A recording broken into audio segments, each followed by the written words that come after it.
Hey, I feel a little rushed this morning. My co-host, Dr. James Choo, has to get out of here. He's got an emergency, so we're going to make this one a short and quick one, but I think it's going to have a lot of positive information. Happy March 13th on a Friday to everybody out there listening or watching. Dr. James Choo's in the house. Chewy, it's been probably, I would say, about 4 or 5 weeks. That we've had a podcast. I've been super busy with Combine and the rest of Patron training in the wood gym, and I apologize for not getting back on it, but I'm really stoked about what we're trying to talk about today. So, well I want to say, first of all, I haven't said this yet before, but congratulations. Number one, and you're not going to be the one that advertises this, but advertise on your behalf. Super Bowl winner, Laurent. Congratulations on your athlete who has killed it this season and has been killing it ever since. That's a hell of a story.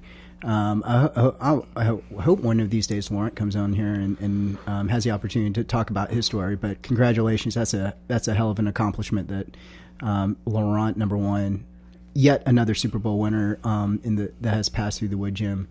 So congratulations on that. Another congrats it's been a hell of a Combine season. Once again, the circus goat rodeo is officially over. I like that goat rodeo, but it was. I won't drop any names unless you drop them yourselves. But from the numbers I've heard, it was an epic combine season for you. No surprises to me. But congrats, man. Thanks, man. And I appreciate that. And like Laurent, when I talked to him last face-to-face, he said he wanted to come through this summer. So it's a good point. I forgot about getting him on. He would be amazing. Yeah, you're right. Super interesting guy. One side note, Chewy, since we're going to fluff each other here for a minute and cuff each other's balls, I thought it'd be good, is I went hiking this weekend, and I did a 2-hour hike Saturday and Sunday. I was pretty high up, and I was thinking about, is this relative anywhere close to what Dr. James Choo does? And for people that are just listening for the first time, this cat's climbed every peak in the world, or attempted to, and got caught in some avalanches. No. But he's one of the world's best athletes in here with what he does. That 2 hours of climb, I don't know, what would you say some of the Smokies are?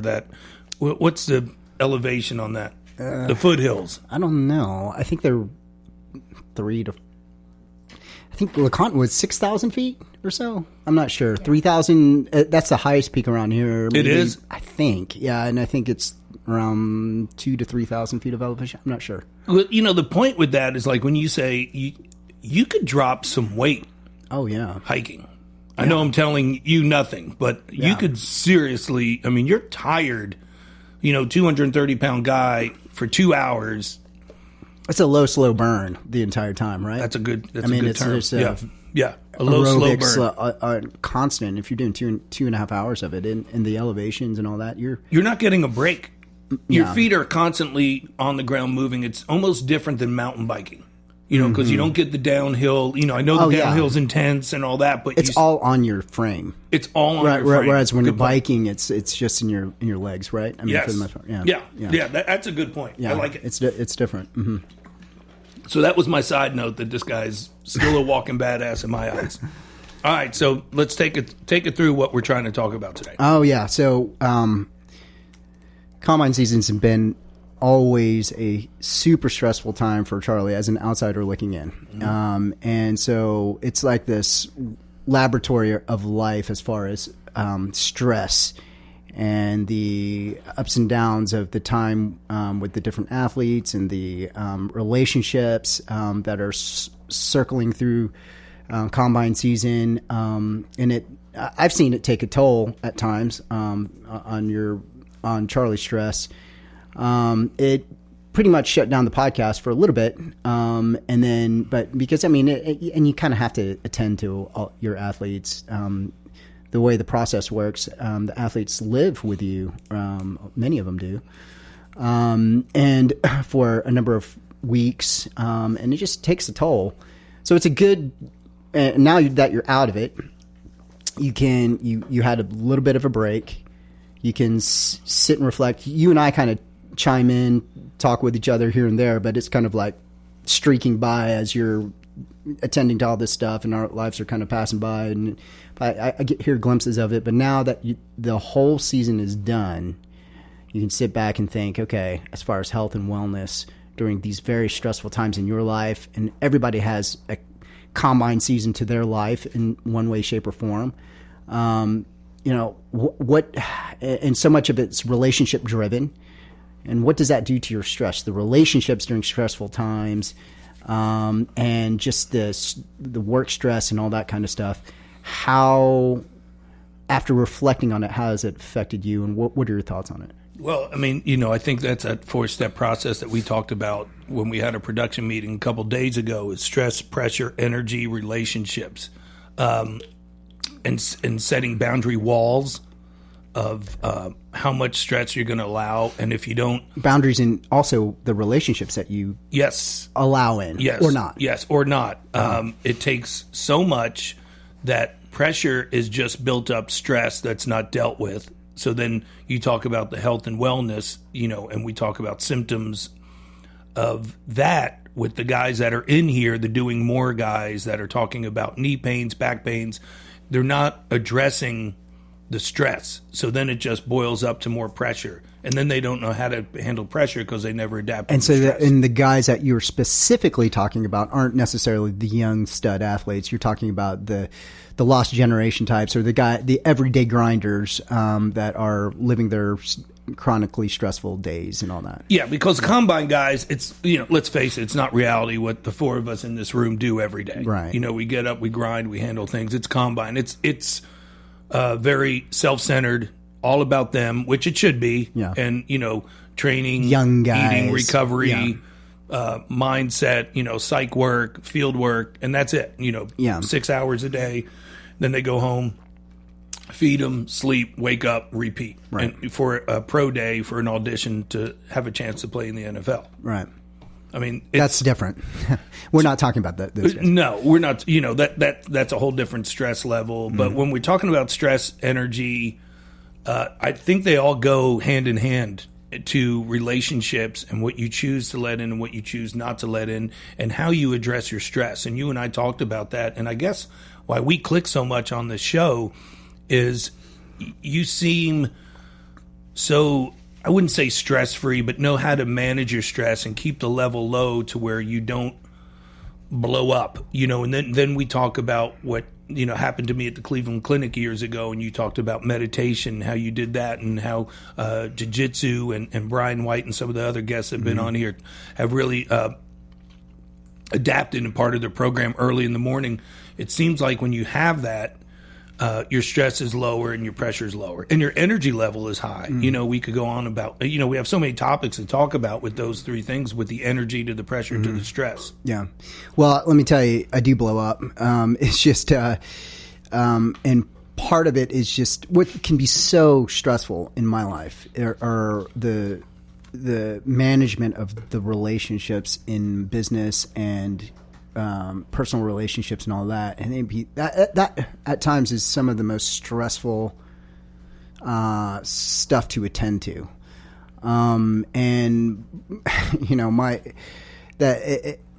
Blowing up is something that I do, but over time, I'm trying to learn the best ways to contend with that, deal with that. And you and I have come to some similar conclusions on those really stressful relationships, knowing ourselves as best as we can, because that can be pretty damn hard to do. And then, how do we mitigate that stuff? How do we make, when you're in very stressful relationships, business relationships or personal relationships, how the hell do you calm the choppy waters down, and I think part of that is knowing your own personal energy, knowing yourself really well. And then also when it's uncomfortable, you and I have talked about that, laying the chips on the line, that kind of open honesty type thing, right? That's exactly what I was writing down while you were going at it, is honesty, communication, truth, confrontation, and energy. Like say Ben's here and he does something and I get mad. I shouldn't even give that energy. That's not even a thought process anymore of, have you talked to that person? No, I haven't. And I keep it, no, I haven't. It's not like, no, I haven't this or no, I haven't that. And, talking about no is a 2-letter word. Yes is a 3-letter word. No should be easier to say than yes. And sometimes we get caught up with that. And we always say yes to appease being a people pleaser. And that's added stress. So when you start saying no with no explanation, and I've started doing that, it's been amazing how it cuts stress out of your life. Is this when you are sensing that a potential relationship or even just the time and energy that you have, it needs to be protected, and then you just say, I can't, no. Maybe not even explain why I can't do it. I don't, in your heart of hearts, I don't want to do it. And just say no. I mean, rather than, well, maybe, and let's, just I don't need to do it. Right. And I think that's what you start holding yourself higher with the expectations for yourself is like, I don't need that. And when you go to the knees, it's the do's and the do nots. It's not what you do, it's what you don't do that gets you successful, happy, stress-free. I didn't go out that night. I didn't say yes to something I wanted to say no to. You know what I'm saying? Like when you start, Ben, I challenge you on this too. For 24 hours,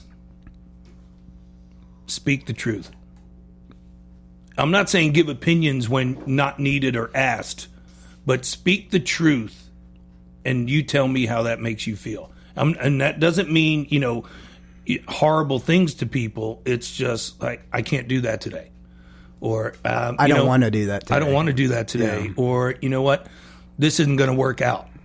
I don't see this relationship going further. So let's cut ties. Why do you think that's so hard to do? Because I know it can be very hard for... Well, we're born to be liked. We're born to be accepted by everybody else besides ourselves. So if you go around and, I know I've been in therapy. I know you've been in therapy. We've shared a lot of different things with stuff. It's really hard to like yourself. And if you can't start liking yourself, you want to get it from everybody else instead of yourself. Yeah. And I think that's where everybody goes wrong, because nobody stands on their own 2 feet by going, I'd like me. Well, then we're not supposed to do that because it's such a narcissistic world right now. We're not supposed to say that. But biblically, we're supposed to. Yeah. We have to love ourselves before we can love someone else. And when you love yourself, you respect yourself. And then that's when the boundaries come up. And then that's when I'm not giving it energy. Or what we talked about, when you get where I am right now, my girls were telling me this 6-7 months ago, went their energy. I didn't know what the hell they were talking about with the whole energy thing. Now, being isolated and being alone, I'm understanding a little bit more of energy and reading people's energy. Yeah. So when people are going bad energy, I thought that was like, scent stuff, hippie stuff or whatever, but it's really a negative energy that you're like, I'm not going to put myself in that. This person's not going to bring me down. When you sense that, what are you sensing? Just, this is not necessarily a kind of a scientific thing as far as energy is concerned, but when you're dealing with the people and they come through the doors and they're a potential client, or they want to do business, or they're kind of soliciting a new, kind of client relationship, whatever it is. How are you feeling that? Because I think some people are better at it than others. I don't think I'm very good at it, honestly, because it takes me a long time to figure out some people. But I think you're aware of that sooner rather than later. So what? I mean, it may be very hard for you to define, but what do you? Actually, it's not, because you defined it for me on the podcast we haven't released yet about my childhood, about discernment of reading people. So being in the business for 30 years, and then as childhood growing up, reading people is one thing. feeling their energy is a whole other thing. And again, I thought it was winky wonky until you get to a spot with that through my therapist, through my work, to go, that person's coming in heavy. That person's coming in not liking themselves, and they're going to put that on you. So they give you that what we call an energy vampire, is they suck it out of you, and then they feel better because they sucked your positive energy out, and then they walk out the door, and then you're shot in the chair. Yeah. So is it because you when you encounter that individual, say they walk through the office in here and they're just like, maybe they emotionally vomit onto you, or they start throwing daggers at you or whatever it is. Is that what you're noticing? And then you're just like, man, I feel worse after encountering that individual versus like, hey, I feel. And then once you feel worse with that individual, you you do what Tim Grover said. You go through your contact list on your phone and delete them, and that's your FU moment. Wow. So, and then by going through all of that, you've learned over the years, and I know that over time, that you've just said, hey, I can't, this is not worth it.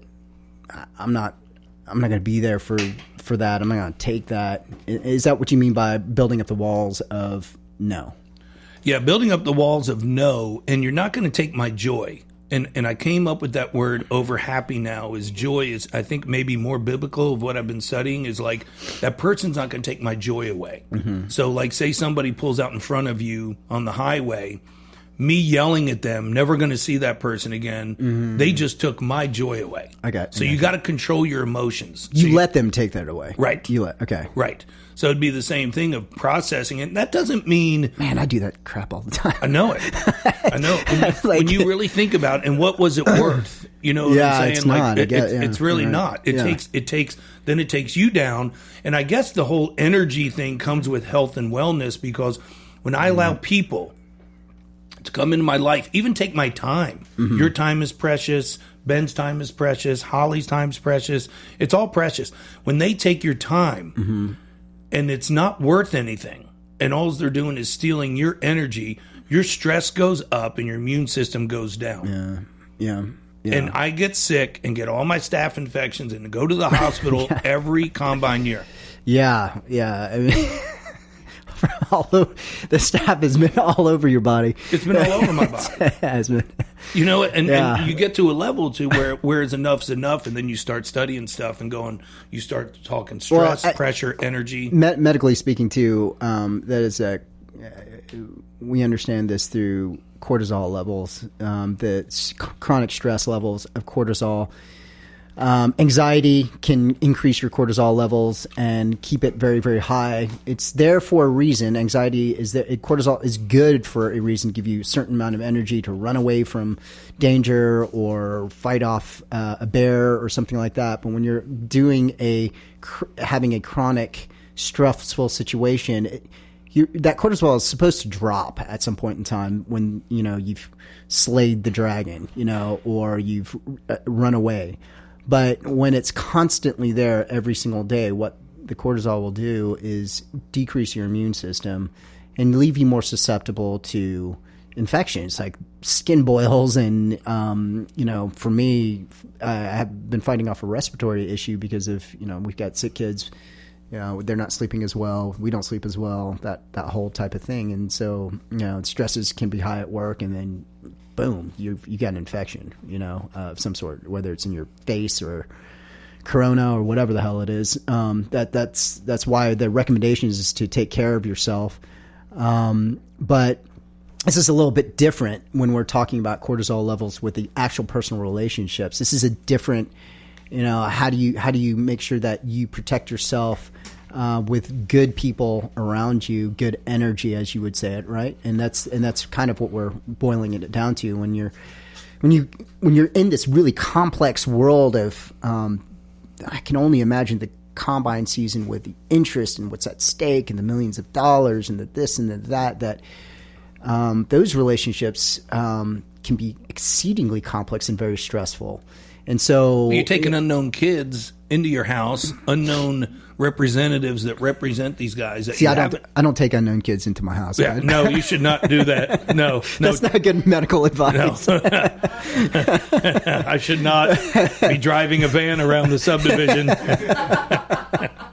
looking for unknown cans, selling ice cream and candy. Right. You know, the college athletes that are coming in, you're working with business representatives you never talked to before and trying to figure out if it's bantering, it's going to be a good relationship, not relationship. And I'll be honest, most of the time it's not good. Yeah. I mean, most of the time it's just not good. You don't develop a relationship even with the athletes because they see you as a combine trainer. Even if they're in their house, your house. Even if they're in my, At times. Yeah. Sometimes they are long lifetime relationships, right? Sometimes I would say probably 20%. Wow. 20%. Even after all that intensive time. You're the speed guru, you make good meals, you drop their body fat, or you put weight on them, and you're Charlie Patron, the combine guy, and I'm out. Uh-huh. And they're not coming back to Knoxville, Tennessee, to the Wood Gym. It's not, glitzy enough for them. But the ones that do stay are gold a lot of times. Oh, yeah, they're the Harrison Smiths. They're all pros. Yeah. Yeah, they figure it out of, like, that's the tool for my off season. They're the Dobbs, Josh Dobbs, the CJ Prosices that work in the Wood Gym Patron each year. Yeah. Each off season. So when you're dealing with that, so this is when you're learning to, over the years saying, like, is it worth it?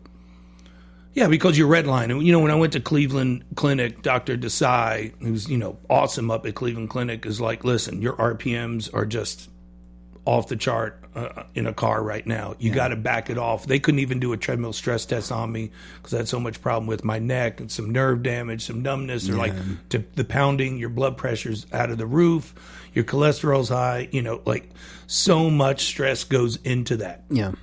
And if I don't protect my stress, the pressure builds up and you don't deal with your stress, then your energy's off, and then that your immune system breaks down, and you think you adapt stress by doing what?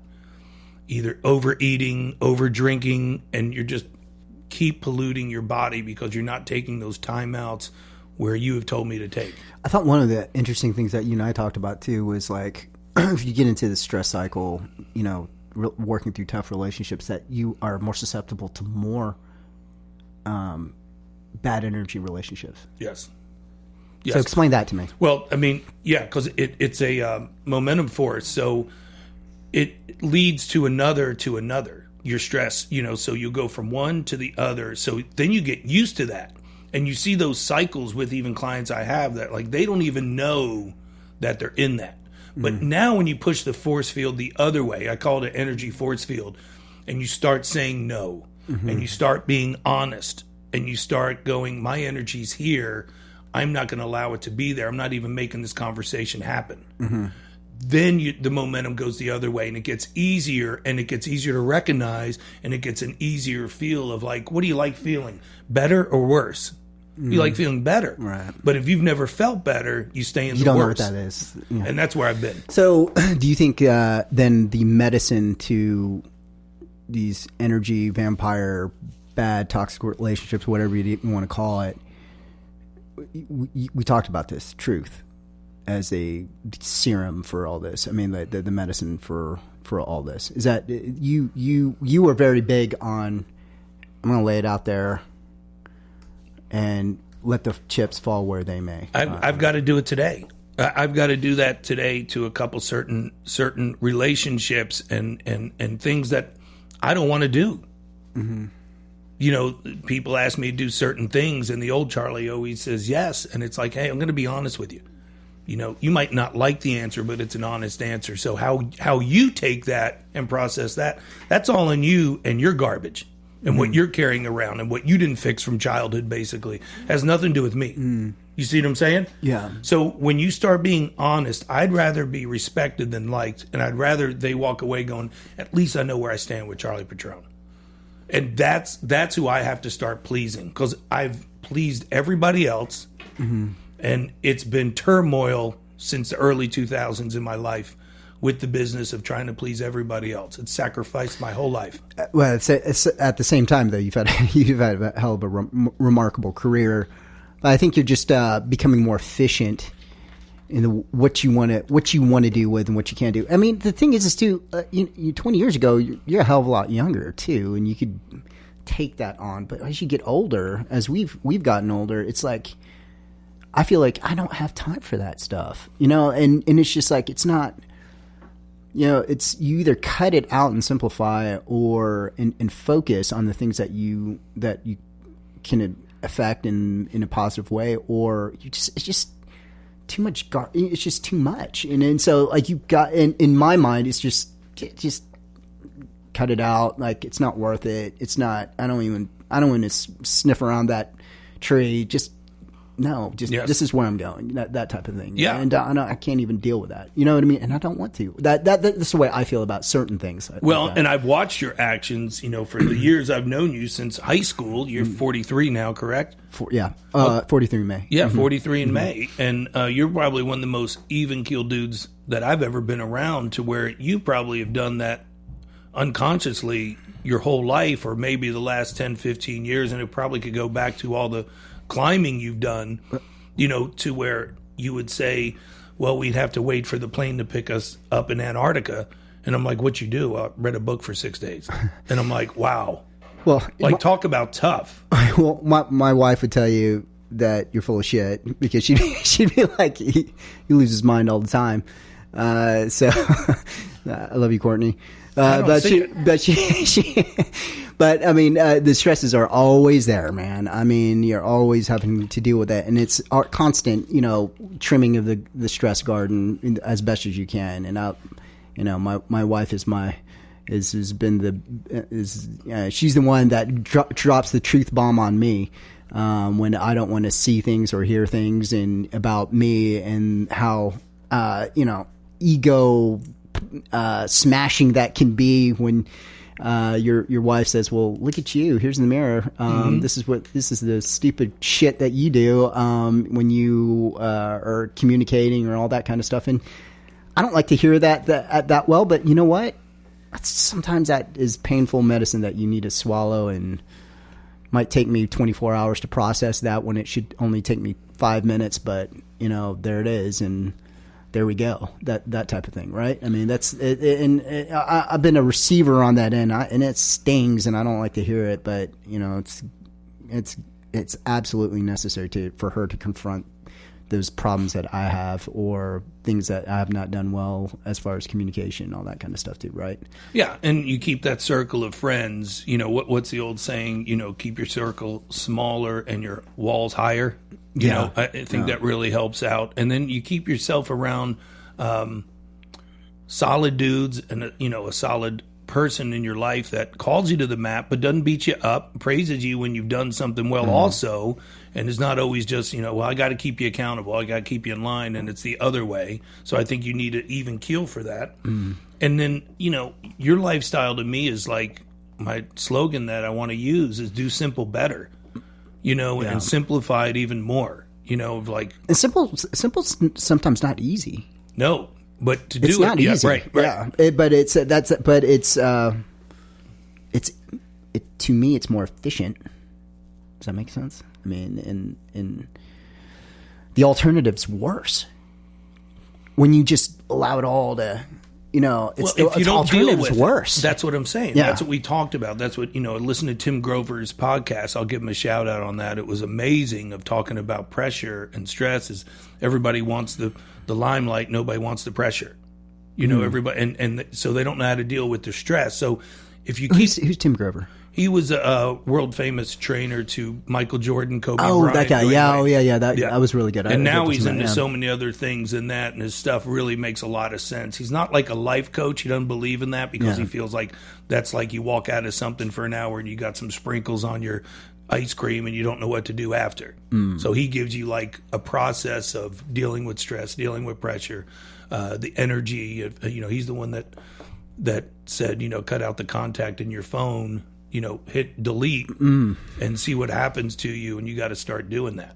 Cutting yourself free from that. And just, the open and honest communication will help relieve a lot of stress. So it's nothing's built up. If you could empty it out through the day, when you sit down at night and go, how was my day? Was I open and honest with everybody? Does everybody know where I stand? Because the stress is huge. And we see that with the whole Do More generation, these guys. It's like, let's handle your stress the right way. How much of this is the individual knowing themselves? Because I think that can be very difficult for some people. It's hard. It's hard to like point this like here. You know what I mean? The self-accountability mirror that we talk about, Jimmy and I talk about that when we work out, is like nobody wants to take any accountability for their faults or their wrongdoings or why somebody's in an argument with somebody. It's, they're always the victim, not the victor. And you find that a lot. And I think Chewy, be not wanting to talk on the medical term or professional, but everything in this room stems from childhood. Oh yeah. And it all goes back to how you're raised. And, do you all have it? Because we self-medicate from our childhood. Yeah. Or don't, because if you've had an exceptional childhood, right, yeah, right. Definitely. And it makes you check out. And that's how people become addicts. They'd rather check out and feel numb than address some hard situations. Yeah. And that builds up the stress, and that builds up your lifestyle of overeating, over drinking, oversleeping, whatever it is, overtraining. There's no balance. And I find I see a lot of that in the business. Oh yeah, for sure. It's childhood experiences is something that I've talked about a lot in my work in the medical profession. Because it's simply one of the most interesting facets of health and well-being. And right now, as we know it, childhood trauma and personal experiences early on in life, the social determinants of health, which is a big buzzword in this day and age, have more to do with your health outcomes than darn near anything else out there as a predictor of health. So the more traumatic experiences that you've had in life as a kid can predict early death and poor health outcomes for a variety of reasons. And I mean, that could be its own podcast and all that kind of stuff. We don't have to go into it that much. It's a fact that you can throw out in the medical field, and you throw it out there and everyone kind of nods their head and shake their heads like, yeah, well, but it's like, what the hell do you do with that at that point? Because the trauma is done, your experiences are there. Maybe you're still reliving it, whatever it may be. And how the hell do you then process that for a healthy, well life? If you've had those experiences, and that's a hell of a thing to try to untease. And,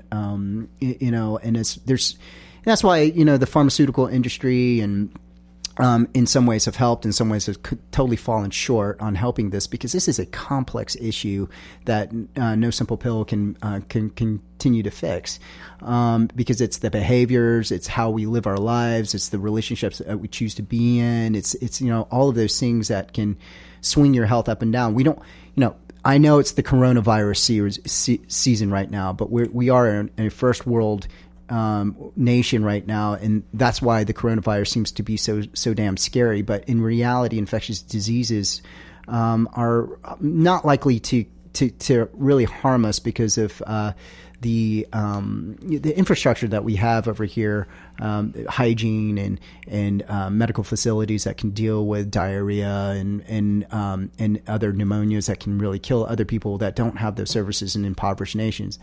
But what does kill us are these stressful lives that we have, and not dealing with and not making healthier choices. And oftentimes what we're seeing now in the data of trauma is that it's people overeat, they overdrink, they make some of these poor health choices. They're the most at risk to die early on in life.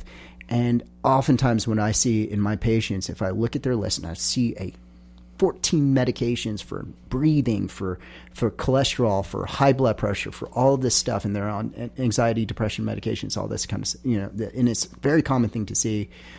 The one question that is very hard to ask, and we're struggling to figure out how to ask it, and so it doesn't seem invasive, is, what was your childhood like? and to unpackage that, it's very difficult. And then what do you do with it? How do you steer people in the right directions? All that. It's really, really, really, really hard. And, it's something that we struggle to try to figure out how to best deal with that, because a lot of people wag their fingers at the doctors and saying, hey, well, all you guys are just, part of the pharmaceutical cartel, that you guys are just, pawns for that. And maybe they're right, maybe they're wrong, but it's difficult when you're a 15-minute, conversation with this patient to say, okay, really, all of these problems that you're having may be stemming from childhood, and, doctors aren't well equipped to say, okay, this is how you steer your life, because we don't know how to. I mean, simply put, and even the best psychiatrists, psychologists in the world, to get people to engage with that, if they do, that's great. Sometimes they don't, and there are very few of them out there that can really handle the volume of load of people that need this type of help. It's hard, it's difficult. So in my field, in your field, what you see, it's there, driving decisions, driving relationships, all that kind of stuff, and it's just like, it's tough, right? But if you're working on a personal level, maybe no is okay if you're feeling like this is not a good relationship. And that's one good practical way of saying, hey, well, I got to go this way. Yes. Right. Yeah. Yeah. I mean, that's some crazy knowledge. That's we're not talking like financial stressors. We're talking human behavior stressors, open, honest communication. And like you said, the childhood thing is huge, huge. Yeah. We got to do a part 2. Okay. Because I know Chewy's got to get home. He's got a family emergency. I actually took my wife's keys today, and she's going to kill me. So we'll wrap it up today. But it was great getting back on the horn with you. I appreciate your time coming in, and I really like this one. This is a good one. Yeah, we could build on this. Sure. Let's build on this. All right. Stress and adapting. Let's not say adapting. Let's say we're leaving, cutting it out. Okay, that sounds good. All right, we'll see you. See you guys. All right.